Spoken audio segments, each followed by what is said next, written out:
Howdy, guys, and welcome to Cliff Notes, and welcome to a recap of episode 10 of Survivor Season 43. Now, before we talk about what happened this episode, just a real quick refresh on what happened last week, because it was a huge episode. 10 people were left on the island. We lost 2 of them. We lost 20% of the castaways last week. The 2 we lost, Ryan and James, 2 big, strong alpha males that headed off the island. Is the trend going to continue this week? Are we going to lose another big alpha player? Probably so, because of the people left on this island, they're all playing a pretty good game. There's no weaklings left out there amongst them. So yeah, we'll see how it all pans out as we get into a new week. So let's talk about tonight's episode. First of all, we've got, as soon as everyone's getting back from tribal council, we've got Carla mentioning that Sammy had told her about this plan to actually get at James right before tribal council started. She's grateful that he told her.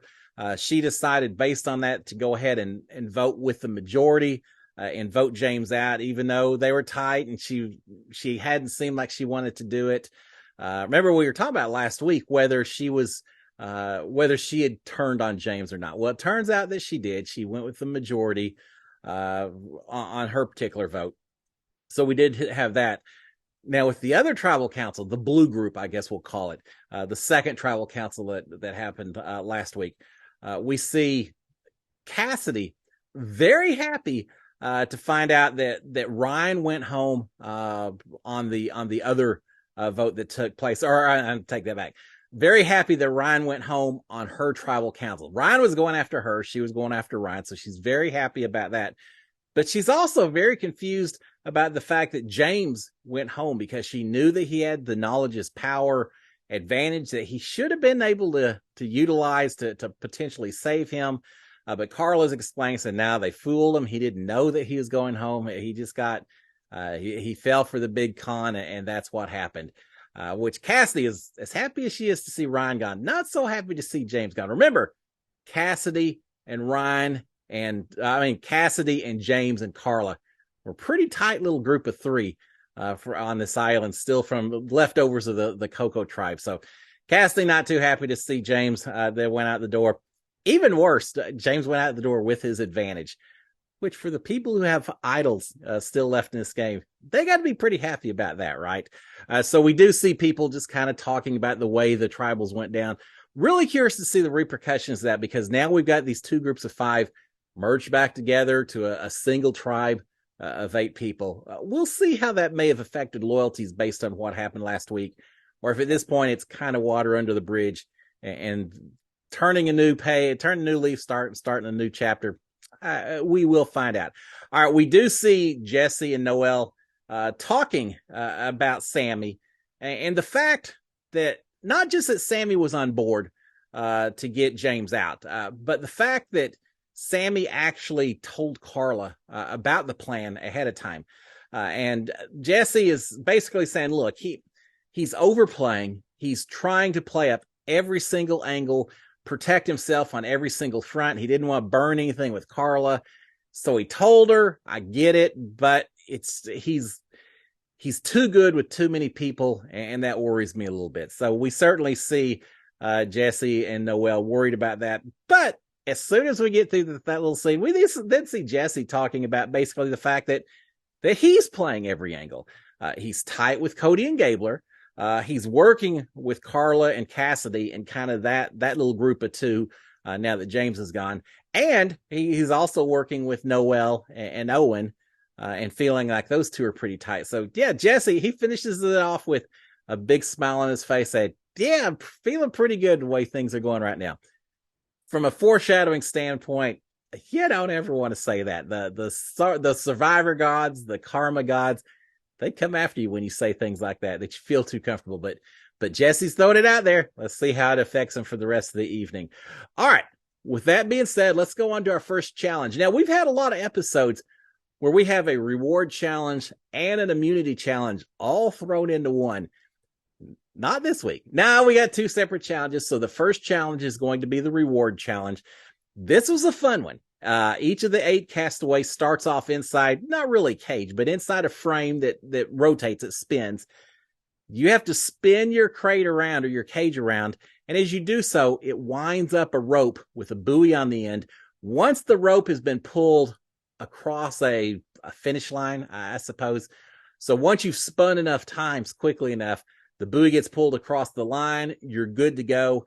At that point, you have to run across kind of little net bridge while very dizzy. Then you've got some little zigzaggedy wooden beams that you have to walk across while very dizzy. At the end of those beams is a sandbag that you have to bend down on the beam, untie, still very dizzy, make it across the beam. If you can do that, then you run to the end. There's a long pole for each contestant, a little platform on the top. Throw your your sandbag up there. First one to get their sandbag to land. And this is tall. This is probably a 15, 20 foot tall platform. It seems like probably about 15 foot or so. First person to get their sandbag to land on the platform and stay wins the reward challenge. And the reward challenge is they get to go to a place called Sanctuary. And it's a good description because it has, first of all, they get pizza and beer, wine, cheesecake, brownies. I noticed when they show up that there's some hammocks there. You get to spend the night living in the island version of luxury and just enjoying the evening. So, yeah, it's certainly a reward to be played for, especially given this season that they don't have rice, that they don't have a lot of food except what they can catch or pull down out of the trees and everything else. So they start the competition. I got to say this. I watch every season of Survivor, every episode, and try to imagine how would old Cliff Hogg play that challenge? How well would I do or how well would I not do? This one's a tough one. This is a tough challenge. The spinning gets a lot of people barely able to stand when they get done. Owen is the first one to finish with the spinning and try to stumble out over to the net bridge. He's followed just a little bit behind him by Noelle, Carla, Cody. None of them are steady on their feet, wondering how they're ever going to get across the zigzag beam at that point in time. Gabler kind of bringing up the rear. Not that he's not trying, just the spinning doesn't seem as easy for him. So he definitely is in last place as we get through the first stage of this particular game. Now, once we get to the wooden beam itself, Cody is the first one across the beam with the and to grab the sandbag as well. Soon after him, we've got Cassidy and Carla.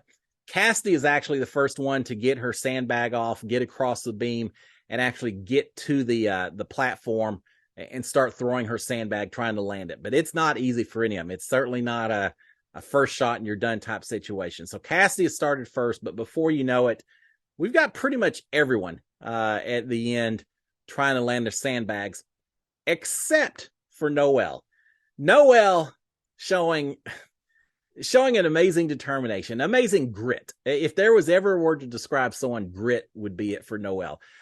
She's Paralympian. She's missing is her left leg. I can't remember right now, but trying to get across a wood beam with an artificial leg is not easy. And you see her just on the verge of, well, I don't think she ever gives up on anything, but on the verge of where a lot of people would give up, because it's very frustrating trying to balance yourself on this wooden beam. It's difficult, but she keeps trying. She keeps trying. Eventually she gets a sandbag, but as she gets a sandbag, she falls off. So she has to start at the beginning of the beam again. She eventually gets to the very end. The last 3 or 4 feet, she achieves just by hopping on her remaining leg. One-legged, jumping to the very end, getting across the beam. Incredible determination. It's the kind of competition that just makes you always cheer. I always cheer for the underdog, but certainly watching this one, an extra special bit of cheering for Noelle. Win or lose, just the fact that she got across this one part of the hurdle that most people with her situation probably would not be able to do, and she didn't give up. So kind of feeling happy for her right then. Feeling a little more happy for her when on one of her very first throws, I don't think it was the first one, but it was one of the very first throws, she lands a sandbag. Yes, Noelle comes from last place. The odds so completely stacked against her, and she wins it. She wins immunity. and just brought a little joy to my heart. One of the competitions this season, it probably was the most satisfying as a viewer, certainly for me. I think for most people, to see her win this thing. She is a heck of a player. So Noelle has won, not immunity. If I said that, I'm wrong. No, not immunity. She's won reward, but it's not just a victory for Noelle, because as often happens when you get to go away, no one wants to ever do it alone, right? And so in this case, sure enough, Jeff tells her, you get to take someone else with you. She takes Sammy. We're going to talk about why she took him a little bit. A little surprised that she was picking him first, but she picks Sammy. Then Jeff says, why don't you take someone else as well? She decides to take Jesse. And so Jesse is along for the ride as well. And she gets to pick one more. So basically 4 people are going to enjoy all kinds of pizza and beer and wine. The other 4 going back to the island, not enjoying a whole lot of anything. She's got one more to pick, and her final selection is Owen. And she tells Owen, she says, look, you need to eat. You haven't eaten. You haven't won any of these things. You need to eat. Noelle is a strong player. I know there's a lot more than just who you feel sorry for. It's about strategy, and we hear a little bit of that in just a second that we'll talk about. So it's going to be Noelle, Sammy, Jesse, and Owen going off to eat. The other 4 heading back to the beach and hanging around and doing their own version of plot and conspiring, because that's taking place as well, right? So the first 4 head off for their feast. Not only do they get food for the body, they get a little food for the soul as well, in the form of letters from home. Yeah, they all get letters. I think they're on day 18 now, so it's not so much the amount of time, it's the stress and the isolation and the paranoia and knowing that it's you against the world and everything else that takes place in these reality shows. So they're all very appreciative of the letters. It makes me wonder, they had letters from home for these 4, which means the 4 that went back on the beach, they didn't get letters from home, but those letters are just sitting in someone's drawer over in the production tent or something, right? That would drive me crazy if I knew there was a letter from home sitting just wherever it is and you didn't have access to it. That's even worse than thinking there's no letter to start with. So I do feel for the other 4, but the first 4 get their letters from home. They're all very emotional about it, very appreciative to Noelle. There's a lot of, when you win one of these things, it's difficult because certainly it gives you the advantage. You have 3 people that are very grateful that you took them along, and hopefully they'll watch out for you. But you also have 4 people that, even if they don't say so, and even if on the surface they're not upset with you for not picking them, there's got to be at some level some bit of feeling that she didn't take me. Does that mean we're maybe not as tight as I thought we were? So it's very much a balancing edge there when you win something like this and you get to reward some people and not reward others. So it certainly worked her advantage, and I'm sure she's glad she won for all kinds of reasons. But you always have to worry about those kind of things when you win something that important, especially. Now, we didn't see him telling the other 4 that they got letters from home. I think they knew, though. I think Jeff had actually announced it at the challenge, so that's got to hurt even more than the food, I think. All right, so with all that being said, eventually they finish their feast. You can't finish up a feast like this without also talking a little strategy, right? No, not at all. We get Sammy starting it off by basically saying that he really likes this group, himself and the 3 that are sitting there with him, that he would love to go with them to the end. He's not going to keep going back and forth. I don't remember the term. He's not breaking away from this group again. He wants to work with them. He's really thinking that Cassidy needs to be the next person voted off the island. And really, he thinks that's where this group of 4 needs to go. And everyone else there is saying, yeah, okay, yeah, we're cool with that. But we do see a little confessional, Noelle talking to the cameras. Remember, I talked about it's not all just who you want to be friendly with. There's certainly a lot of strategy involved. Noelle is actually saying that she knows that Sammy is a flipper. He'll go whichever way the wind's blowing. He'll go with wherever the strength is for that particular week. So she's hoping that if she took him to this reward feast, he'd feel a little tighter with her, a little more connected with her, maybe be more willing to continue working with her as opposed to flipping back and going the other direction. And at least from what he's saying out loud, it seems like it's working, because he is saying that he'd like to go ahead and stick with this group from this point forward. So yeah, there was certainly strategy in the picks that she made. So that's the first bit of an overture, a suggestion on how they need to play going forward. But Owen is actually taking a step further, saying, look, I agree. I think we need to get rid of Cassidy, but we need to be careful about how we do it and everything. And what if we do a split vote? He's saying, what if we do 3-3 and basically have 3 votes against Cassidy, 3 votes against Carla. That way Cassidy should be going home. But we've also got Carla. If Carla plays an idol, then Carla goes there. Remember, Carla and Cassidy are tight. They lost James, but the two of them are still considered a tight duo. So they're thinking, if we can't get rid of Cassidy, let's get rid of Carla, split the votes between them. One or the other goes home. So that's the thinking at this point in time. And everyone seems to be on board, including Noelle. Noelle, in fact, mentions that she's worried that back at the other camp, the other 4 talking, and that Cassidy and Carla are probably already mentioning Noelle's name at this point in time. And they kind of are. So she has reason and justification to be a little bit worried about that. So if you know your name's getting thrown out by other groups, yeah, join in with the big ones, the people that you got with you.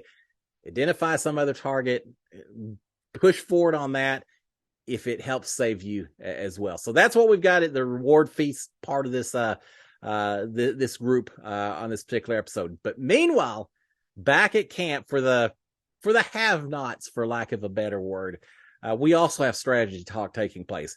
And it's interesting listening to the different people on this beach and who their biggest concerns with. Carla is saying that she just doesn't trust Sammy, which is interesting because Sammy had just tried to build up a little trust with Carla last episode by telling her the plan to get at James. Obviously, it didn't work quite the way Sammy wanted to, because Carla's still saying, I just don't trust Sammy. He's going to go whichever way he needs to go. Cassidy is talking about the fact that from her own standpoint, she just hasn't built up any trust with Noelle or Owen, either one. She doesn't trust either one of them. And Cody makes a suggestion. He says, look, Owen is kind of taking Dwight's place as that tight bond, the number one with Noelle. And he talks about the fact that Noelle had Dwight at one play. Noelle had Jolene at one point. She got sent home. Then she had Dwight. Dwight got sent home. Now she's got Owen. That she always manages to find a strong player to be her number one ally. And so Cody is certainly throwing Noelle's name out there at this point in time. So, yeah, the better you play, the stronger you play, the more grit and determination you show. Unfortunately, also tends to put a little bit bigger target on your back every time that happens. So with that being said, we've got Cassidy suggesting to Cody, I think they're by themselves at this point in time. She's telling Cody, saying, look, Noelle is a huge threat. We cannot keep her to the very end. I just don't want to go to the finals. And Cody says, yeah, I do not want to go to a jury with Noelle. And I absolutely understand and appreciate what they're saying. Noelle's move, her victory today, it was just a reward challenge. It wasn't immunity, but it showed so much courage, just discipline. That alone could be the difference maker, the part of her resume that Noelle's quickly been building, that could make her an incredible threat to be sitting next to when it comes to jury. So, unfortunately for Noelle, everyone is aware of that. Cassidy and Cody certainly are vocalizing at this point in time. So they're talking about how they can handle that. And at this point, we also have Cassidy mention a little bit about where, trying to figure if they've got the votes maybe to take out Noelle. And Gabler's name comes up, and Cassidy saying she just doesn't know where Gabler's head's at, if they can get him on board or if he's playing his own game. She just doesn't know where his head's at. There's a lot of us that aren't always sure where Gabler's head's at on some of these tribal council votes. And with that being said, they do bring in Gabler, talk to him about the idea of maybe getting Noelle out. But he's pretty good. You don't need to commit to too much too early.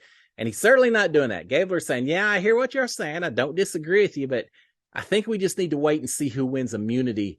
And then once we know who's safe, we can make better decisions about who needs to go home. So yeah, I'm kind of on board with y'all, but I got to think this out and let's just see what happens. There's no need to be in too much of a rush. I think that's actually a decent move on Gabler's point. He then is talking to the cameras, doing a little confessional, saying that he really feels like he's in a good place with both sides wanting to work with him right now in the game. There's a lot of people in this game who are playing a whole lot of sides and feeling really good about their position in the game. I think I've said before, there's not nice little solid lines drawn from alliances, from people that are tight with this person, with this person. It's like a spider web. It seems like every person feels like they're the center of the web. All the webs come to them. The person right next to them is thinking the same thing. So yeah, a lot of people playing a lot of different angles at this point in time. Makes it hard to figure out where those true loyalties lie. Even though we're in episode 10, we're on day 18, I still don't know where the true loyalties lie at some points. And in reality, the true loyalty lies only with each individual. Everyone else are just game pieces, it seems like, at this point in time. So Gabler's saying, yeah, I feel like I'm in a good position. Everyone wants to work with me. I'll pick and choose who I want to work with. So with all that going on, it's time to go to the second challenge of the episode, the immunity challenge. And this is the fun one. I like this because it's an incredibly frustrating challenge. This one consists of kind of a balance beam, a teeter-totter with a little platform on one side. What every castaway has to do, put their left hand on a handle attached to a rope, pull down, lift up on the handle, and it causes this teeter-totter beam to lift up or down at the same time that you're pulling on the rope. So you control the balance of the beam with your left hand. Your right hand, you have to build a house of cards. Now, these aren't real playing cards. These are little wooden blocks, but the concept is exactly the same. You have to try to build some kind of house with these little rectangular blocks, raise it up to a certain height. And it was probably a good 3 feet. There's nothing easy about this. Build a house of cards about 3 feet up or so. The first person to do so wins immunity. And it is a tough one. Talk about a frustrating challenge. I can tell you who takes the lead. In fact, it is Cassidy and Owen and Carla all start off doing well, but it doesn't really matter who starts off doing well because one little screw up, your tower falls down, suddenly you go from first place to last place. And we see a lot of that. We basically see for the first 30 minutes, towers falling over and over and over again. And people, you can't get frustrated. You can't get your emotions, let your emotions get to you. You just have to start over again, figure out a better strategy of how to build these things. And we see a lot of different techniques that people are using. Triangular bases, square bases, everything that you could possibly imagine. A fun challenge to watch, an incredibly frustrating one to play. As I mentioned before, 30 minutes in, it seems like people are finally starting to get a little bit of a hang of it. Carla looks like she's doing fantastic, and then her tower falls. And we end up eventually with Cassidy a little bit of a lead. But I think Cody was a little bit behind her. I can't remember who else. But Cassidy certainly a little bit of a lead. She starts stacking one block on top of another, just trying to get that last little inch or two. She does it. Cassidy, for the first time this season, has won an immunity challenge. Very important immunity, I really think. Remember, there was talk about Cassidy and Carla being a split vote, one or the other going home. And since Carla has an idol, it easily could have been Cassidy. Well, no more. Not while she's got the immunity necklace around her neck. So Cassidy is one safety, and safety she indeed did need this week. So Cassidy has won her first immunity challenge. It is safe for Tribal Council. Now, who is that making? Who's in trouble because of that outcome, Cassidy winning? Could it be Carla? Because now with Cassidy safe, Carla could be at risk. But there's a lot of people who either know or highly suspect that Carla's got immunity idol. So that may protect her. So who else could be near the bottom? Gabler, Sammy. We've heard people express some distrust of Sammy, which certainly makes him a target. Gabler, just because he's such a free agent in some people's minds, sometimes that could make him, I think, seem like a very easy target when your top targets maybe aren't available. So I don't know. We're going to find out that there's a lot of people. There's a lot of alpha type folks still left in this game that could easily go home this week. So strategy talk, let it begin. We get Gabler warning Noelle that Cassidy and Carla are both coming for Noelle. So she better be careful. Now remember, Gabler had heard this basically while he was at the Have Not Beach, listening to them talk about the fact that they just didn't know they could really trust Noelle and Owen. And so Gabler's spilling the beans. He's playing his own independent game, right? Spilling the beans to Noelle that, I know you want Cassidy, but Cassidy and Carla want you. So be warned. But while that's going on, we also have Jesse and Cody talking about two strong people working together. They're saying, look, maybe Cassidy needs to go and all that, but Noelle is really strong. There's more talk about how now she has Owen as another strong right-hand man. And so it seems like Jesse and Cody also very much want to gun for Noelle in addition to Cassidy and Carla. Not looking good for Noelle, right? Jesse ends up telling Noelle that, all right, now Jesse's got a whole game plan about how he wants to target someone, in this case, Noelle, but he needs to make sure that Noelle isn't getting paranoid, isn't getting nervous, isn't going to find out what's going on.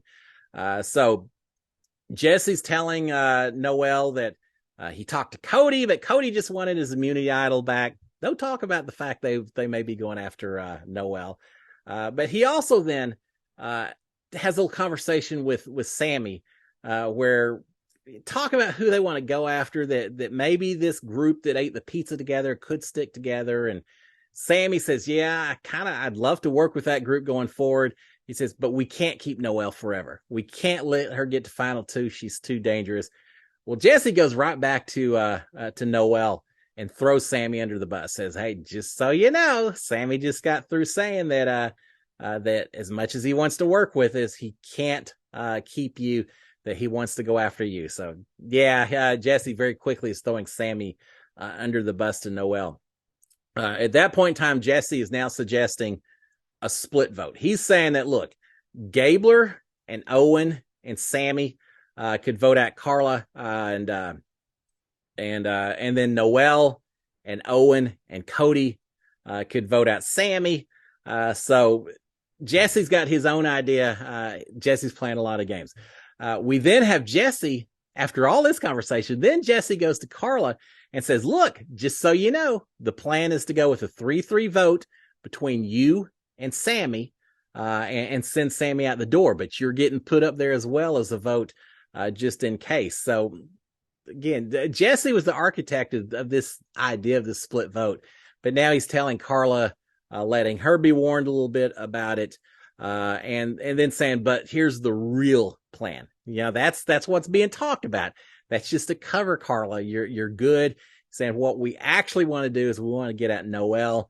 And he's saying, if it's you and it's me, we get Cody, we get Cassidy, that's 4 votes. That should be enough to send Noelle home. But then Jesse's saying, but just to be on the safe side, as a bit of a backup plan, let's get Gabler to also blindside Noelle. That gives us 5 votes. That's a guarantee. We'll get Noelle out if we get Gabler on board as well. And Gabler does seem to be on board. He's saying, yeah, I agree with you. Noelle's got to go. She's strong. I don't want to be on a jury or have a jury vote between her and me or you or anyone. So yeah, I'm on board. Seems cut and dried, right? Except then we've got Gabler talking to Carla, and Gabler's telling Carla, saying, look, you should be okay. I really think you're okay, but I'm very worried about how strong Jesse and Cody are in this game right now. They've already done several blindsides. They're trying to do a huge blindside at this point against Noelle. And he's saying, Carla, I get it. I mean, I know you're good, but I think we've got to deal with Jesse and Cody.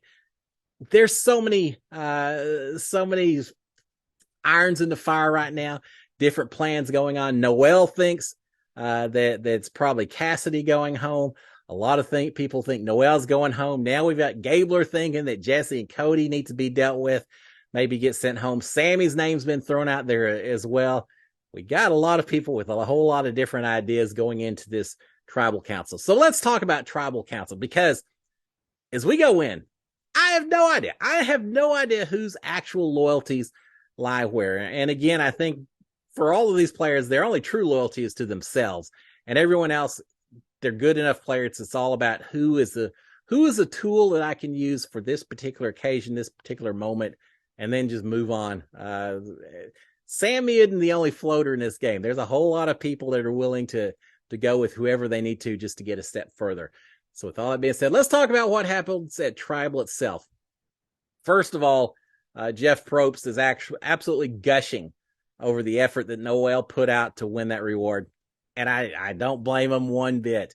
That's the kind of determination that someone like Jeff Probst really admires. And he mentions, he said, that was probably the biggest moment in all of Survivor in terms of just someone fighting to get their victory. He's so proud of her. I think everyone is. So he's talking about that a little bit.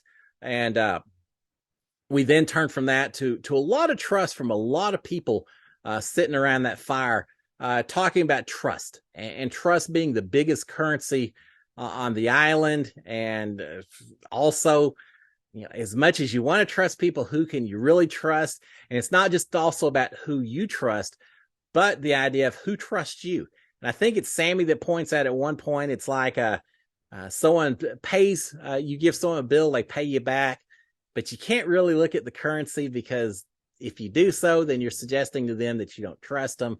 And so he's saying similar, the same thing here. Not only do we have to trust people, but we have to have people trust us. And if it doesn't work, then you could be in a lot of trouble. Interesting conversation about trust being a currency.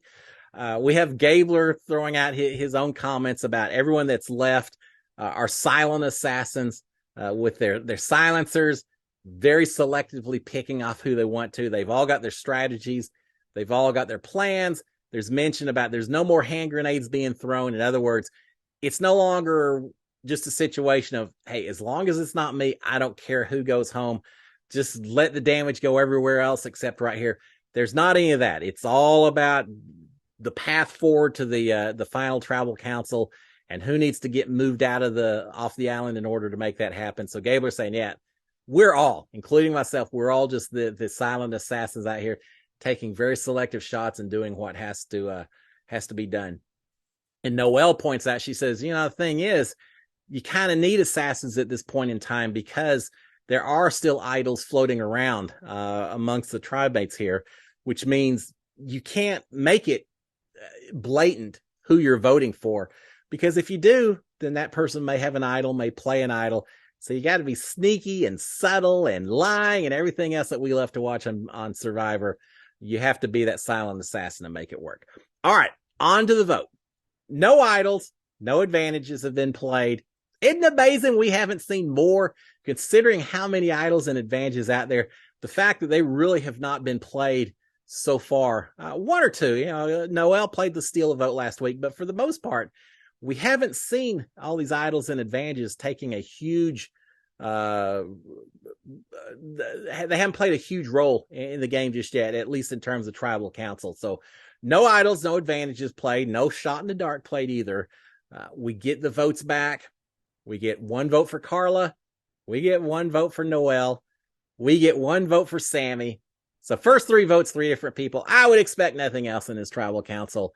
The next vote we get is for Carla. She doesn't look happy seeing that second vote, but at least she was warned, right, by Jesse. The next vote, Noelle. The next vote, Noelle. And the final revealed vote, Noelle. Wow. And then now, I can't say I'm completely surprised. There certainly was talk about getting Noelle out the door. I'm shocked only in that after such an underdog moment, after such an underdog victory, for her to turn around and go from absolute feast to famine in the span of one episode was rough to watch. But she handles it well. I think she's glad that she had her shining moment before this happened. Noelle has been evicted from the island. We're down to 7 people. And I got to say, it makes sense. She is such a strong player from both a strategy standpoint, from a physical competitiveness standpoint as well. She became just simply too attractive to a jury. No one wanted to sit next to her. And because of that, she quickly became expendable. So tough. You got to do what you have to do to survive on the island, but you do it too well and it'll come back and bite you. And that's what happened to Noelle at this point in time. So who actually were the group that voted against Noelle to send her out the door? Jesse, Cody, Cassidy, Gabler, and Carla. So yeah, Gabler, as much as he talked about Jesse and Cody being strong, at the end of the day, he and Carla both joined in with the others and voted Noelle out. They just recognized what a strong player she was. So they voted her out. Owen and Sammy voted against Carla. Now, I'm sure it has to do with the split votes and all of that. So even though they were outside the vote, I think they were aware enough of the plan that they're probably safe with that. And then Noelle voted the single vote to send out Sammy. So that's how it ends up. I'm really curious to see, as much as we saw Gabler talking a little bit to Carla about Cody and Jesse, they're feeling very confident about their position in the game. I think they're feeling too confident. I think it may be the Jesse and Cody show next week in terms of attractive targets that are still out there. Of course, Sammy, I think, may be in trouble as well. We're going to find out. I saw a little teaser. One of the challenges is going to be holding your breath while the water comes over. They haven't done that in, I don't know when, a long time since Survivor had that challenge, and I'm excited to watch it. It's a fun episode. We lost an incredible competitor in Noelle, but life on the island goes on. We're down to 7 players.